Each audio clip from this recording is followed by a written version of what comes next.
क्या बचपन की दोस्ती कभी सच्चे प्यार में बदल सकती है? इस कहानी में मिया और जेक बचपन के सबसे अच्छे दोस्त थे, लेकिन समय के साथ बिछड़ गए। वर्षों बाद स्कूल के रियूनियन में उनकी मुलाकात होती है और पुरानी यादों के साथ नए एहसास भी उभर आते हैं। जानिए कैसे एक खास रात ने उनकी दोस्ती को प्यार में बदल दिया और उनकी जिंदगी को एक नई दिशा दी।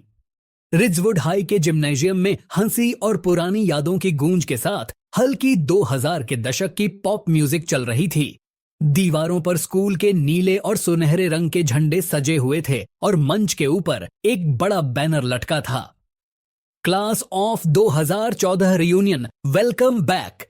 मिया हॉल में दाखिल हुई। उसके दिल में उत्साह और घबराहट का अनोखा मिश्रण था। उसने काफी सोच विचार के बाद रियूनियन में आने का फैसला किया था।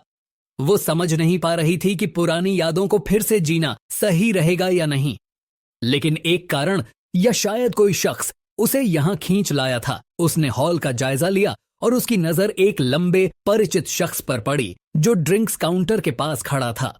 उसके बाल अब थोड़े छोटे हो गए थे, लेकिन उसकी वही लड़कपन भरी मुस्कान अब भी वैसी ही थी।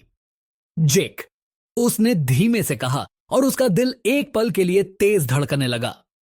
जैक कार्टर उसका बचपन का सबसे अच्छा दोस्त था।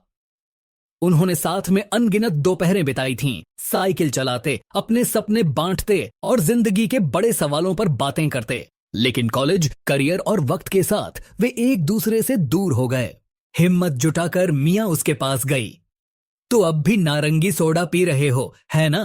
कुछ चीजें कभी नहीं बदलती, उसने मुस्कुराते हुए कहा। जेक ने उसकी ओर मुड़कर देखा और उसकी मुस्कान और चौड़ी हो गई। मिया, उसने खुशी से कहा और उसे गले लगा लिया। कितने साल हो गए? सच में, मिया ने कहा उसकी गर्मजोशी को महसूस करते हुए। कैसे हो? उनकी बातचीत शुरू हुई और ऐसा लगा जैसे वक्त ने उनकी दोस्ती पर कोई असर नहीं डाला।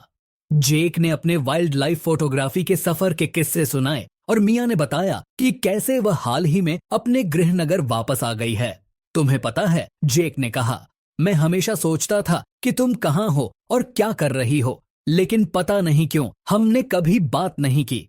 मिया ने हल्के से मुस्कुराते हुए कहा, हाँ, जिंदगी शायद हमसे ज्यादा व्यस्त हो गई थी, लेकिन सच कहूं तो मैंने तुम्हें बहुत मिस किया।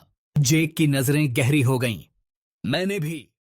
थोड़ी देर बाद डीजे ने एक धीमा गाना बजाया और जोड़े डांस फ्लोर पर जाने लगे।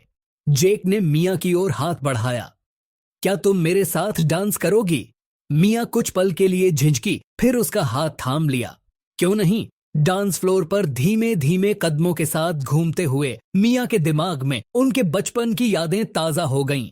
वो दिन जब जेक ने उसके लिए एक ट्री हाउस बनाया था, उनकी देर रात की बातें और वो पल जब जैक हमेशा जान जाता था कि उसे कैसे खुश करना है।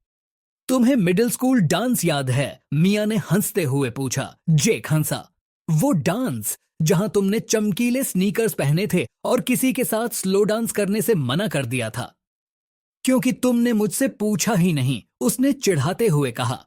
तो मैं अब पूछ रहा हूं, जेक ने मुस्कुराते हुए जवाब दिया, लेकिन इस बार उसकी आवाज में गंभीरता थी।